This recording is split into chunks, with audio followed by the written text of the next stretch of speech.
Good morning, gentle viewers. Today I have a special surprise for you. Costuming is not something that is necessarily done alone, and I have the great fortunate to have a friend who I've been costuming with for 35 years. We started in living history together, doing 1836 kind of stuff at the Alamo. And since then, we've kept up a friendship that has involved a lot of costuming and costume making. I'd like to introduce you to a wonderful friend of mine, Ruthann Gray Grabowski, who is a volunteer at Yorktown Farm in Virginia.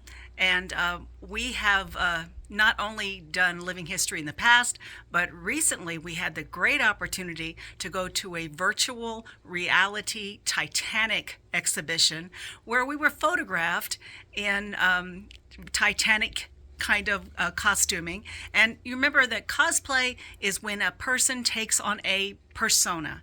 They become the character.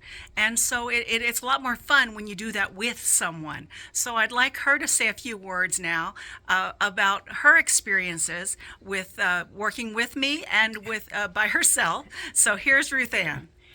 Hi, I wrote the foreword for Laura's book that if you don't already have it, you're going to want to get it.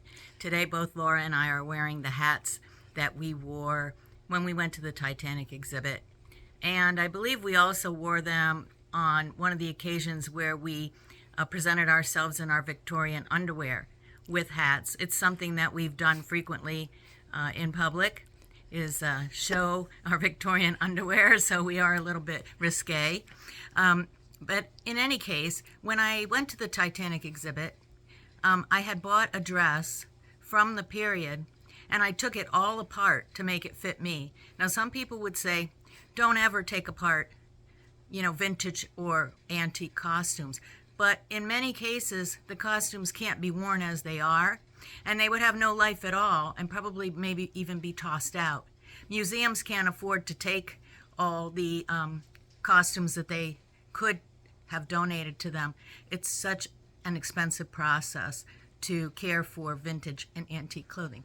So one thing I wanted to suggest, if you have a costume that you think you would like to wear, but it doesn't fit you, think about taking it apart and figuring out how you can put it back together that it's going to fit you. I was able to take out the pleats and some of the panels and then add in another panel, and it allowed me to feel really in period wearing a dress from that time.